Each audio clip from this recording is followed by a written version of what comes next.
All right, let's talk about something we all deal with. In our structured, predictable lives, we are absolute experts at solving problems. But what happens when you step outside and the world just doesn't play by those same rules? Today, we are going to break down a really powerful protocol for keeping yourself safe and in control in those unpredictable moments. And right off the bat, a huge thank you to the Other Way Marshall Consulting for making this explainer possible. They actually provided the incredible source material that we're going to be diving into today. So think about it. You are a problem solver. At work, in your professional life, you handle complex issues with total precision.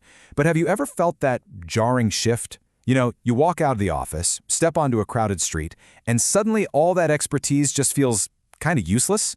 Well, that feeling, it's not a sign of weakness. It's just the friction you feel when you're switching between two completely different operating systems. And at the heart of this is what the source material calls the fixer mindset. It's that powerful, hardwired instinct we have to see a problem and immediately try to diagnose and correct it. So when we see someone in a very clear state of crisis, yelling, acting erratically, that instinct kicks right in. But here's the trap. Trying to apply your logic to that kind of chaos is literally like trying to catch smoke with a net. You're not only going to fail, but the very act of trying just drags you deeper into the chaos and can make things so much worse. Think of this whole situation like a sudden downpour. One of the most common responses is what we'll call the fighter. This is the person who gets angry and tries to punch the raindrops. It's completely exhausting and, let's be real, it's an impossible task. The other common response? The victim. This is the person who just freezes up, stands perfectly still, and, well, gets soaked. It's a totally passive approach, and it basically guarantees a negative outcome. But there is a third way, a much more effective way, the Navigator. And here's the key paradigm shift. Your goal isn't to stop the storm, because you can't. The goal is to develop such a high-resolution awareness of your environment that you can literally see the empty spaces between the problems, and you simply step there. You're not trying to stop the rain, you are controlling your own path through the storm. Now, what's really interesting about this slide is how it breaks down the fundamental difference between these two mindsets. I mean, just look at the goals. The fixer is trying to resolve the conflict, which means direct engagement, eye contact, and almost always entanglement. The Navigator, on the other hand, has a much simpler, cleaner goal: preserve autonomy. And the method? Zero contact, just flowing around the problem. The outcome isn't a messy resolution, it's what's called strategic insulation. It is a complete shift in your objective. So, how do we actually do this? How do we make that shift from being a fixer to a navigator? Well, that's where the navigation protocol comes in. This is your practical, actionable toolkit for safety. And it's a pretty simple three-step process. First up, the radar scan. This just means keeping your head up and detecting that loud, chaotic energy from a distance, ideally about 50 feet away. Second, and this one is crucial, is the Faraday Cage. It's all about blocking the signal. See, people in crisis are often looking for a hook, an invitation in, like eye contact. You deny them that. You give them zero emotional weight, which makes you a really uninteresting target. And third, the trajectory change. You just flow around the obstacle with a wide, deliberate arc. Think of how water moves around a rock in a stream. This case study is just a brilliant illustration of that Faraday cage idea in action. So picture this. A man at a bar tries to provoke our subject by sliding a beer right into his space. Now, the typical response would be anger, maybe fear. But instead, our guy just calmly catches the beer mid-motion, sets it firmly back where it came from, and, this is the key, he never looks at the man. He completely denies the aggressor the reaction he was craving. And the result? The aggressor, starved of a response, just leaves. That is total unwavering commitment to your own boundary. Now, an advanced version of this is what's called the boredom shield. You see, aggressors feed on high-energy reactions like fear or anger. Boredom is a super low-energy state. Internally, it keeps your heart rate down, but externally, it creates what the source calls an attention firewall.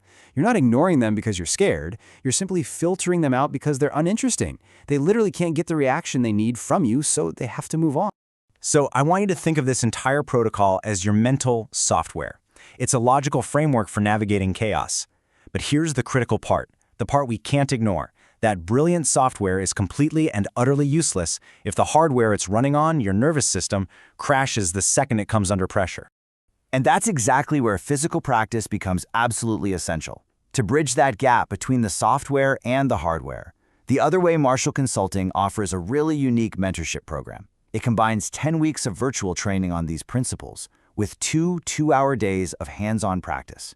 It's all designed to stress inoculate these skills, to make them second nature.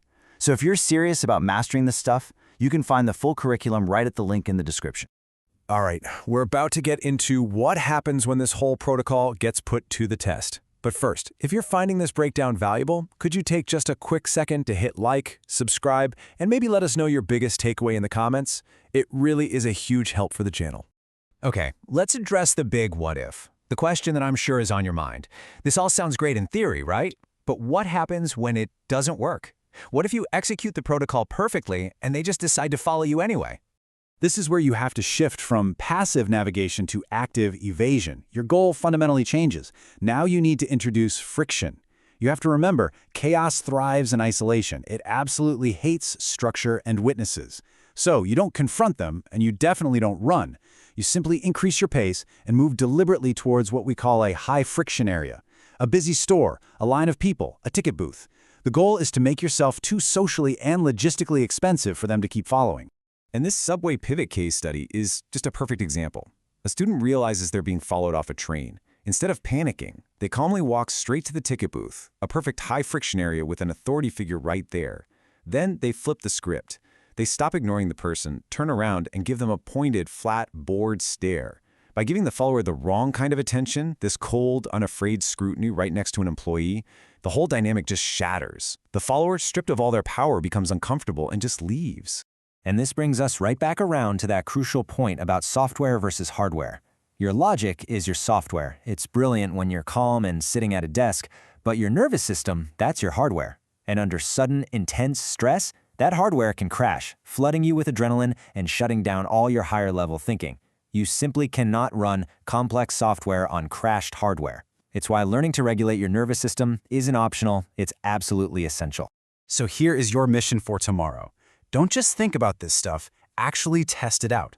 First, practice the scan. Identify 3 potential raindrops from a safe distance. Second, practice regulation. If you feel your pulse start to rise, just take 1 controlled breath, 4 seconds in, 4 seconds out, and prove to yourself that you are the one who controls the throttle. And finally, practice managing space.